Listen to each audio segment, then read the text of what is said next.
নমস্কার। মুখ্যমন্ত্রী মমতা বন্দ্যোপাধ্যায়, অভিষেক বন্দ্যোপাধ্যায়, তৃণমূল কংগ্রেসকে জিন্দাবাদ। মুসলমান ভাই সালাম, হিন্দু ভাইয়ের প্রণাম। ভোট কিন্তু আর বেশি দিন বাকি নেই, 15-16 দিন বাকি আছে। বিজেপি, আইএসএফ এরা কিন্তু মানুষের মাথাটা খাচ্ছে এবং মানুষের ভোটটা নেওয়ার জন্য প্রতিটা বাড়ি বাড়ি যাচ্ছে। আমার দিদি মমতা বন্দ্যোপাধ্যায় 365 দিন অলরেডি মানুষের সাথে রয়েছে। ভোটটা কেউ নষ্ট করবেন না। ভোটটা 2026 সালের ভোটটা কিন্তু খুব মূল্যবান ভোট। তাই বিজেপি, আইএসএফ এই পশ্চিমবাংলাতে দূর হতে গেলে কোনো টেনশন থাকবে না, কোনো ঝামেলা থাকবে না, কোনো এনআরসি হবে না। কেউ মানুষের কেউ বাংলার ওপরে টর্চার করতে পারবে না। মাছ খাবে কি গোশ খাবে কি ডিম খাবে, কোনো কমপ্লেন থাকবে না। তাই এই দুটো দলকে এই মাটি থেকে, বাংলার মাটি থেকে একদম নিপুষ করে দিতে হবে যে কোনো কায়দায়।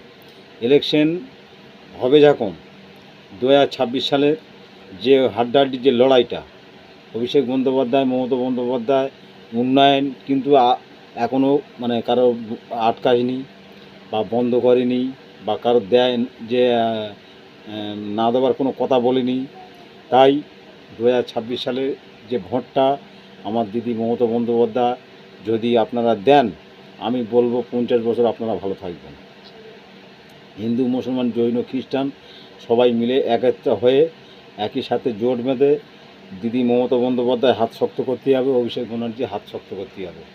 তাই তৃণমূল কংগ্রেস যে হারে আজকের 14-15 বছর মাল মানুষের দিয়ে আসছে, উন্নয়ন দিয়ে আসছে, আজ কোনো প্রকল্প বাকি নেই যদি কেউ না পায় কোনো কারণবশতে। তিনি আমার নেতা, ভালো ভালো নেতা রয়েছে, প্রধান হয়েছে, এমএলএ রয়েছে, সব তাদের সাথে যোগাযোগ করেন, আপনার উন্নয়নটা চালু করেন, এইটাই আমার আবেদন। তাই বলে ভোটটা অবস্থায় নষ্ট করবেন না, বিজেপিকে দেবেন না, আইএসএফকে দেবেন না, এইটাই আমার রিকোয়েস্ট। আপনারা একটু হিসাব করে চলবেন, তাহলে কিন্তু 2026 সালের পরে মন খুলে চলাফেরা করতে পারবেন। আর যদি কেউ মোস্তানি করার চেষ্টা করে, সেটা আমরা টেকআপ দেওয়ার ক্ষমতা আছে। বিজেপি, আইএসএফ বা আরএসএস, সিপিএম, বামপান এদের মধ্যে যদি কেউ মোস্তানি করার চেষ্টা করে, জবরদস্তি মোস্তানি করে, সেটাকে আমরা কন্ট্রোল করব। সেটা আমরা চিন্তাভাবনা করে দেখব তাকে কী সাজা দিলে হবে। প্রশাসনের মাধ্যমে যাব, সুপ্রিম কোর্টে যাব, গিয়ে তাকে আমরা সাজার ব্যবস্থা করব।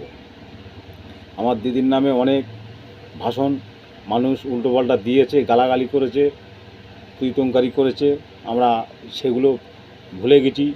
নতুন করে যদি কেউ স্টার্টিং করে, নতুন করে মোস্তানি ফলাবার চেষ্টা করে, তাদের কিন্তু আমরা ছাড়ব না একদম।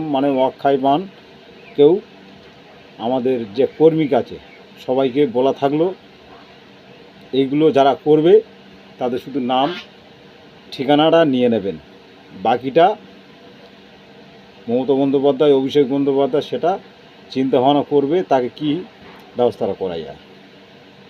তাই যতই করো হামলা, 2026 সালে আবার জিতবে বাংলা। আর আইএসএফ, নওশাদ সিদ্দিক যে ওই ভাঁড় জিতেছে 5 বছর, 5টা বছর কিন্তু বহুত দিন, 1700-1800 দিন। তাই একদিনও কোনো মানুষের পাশে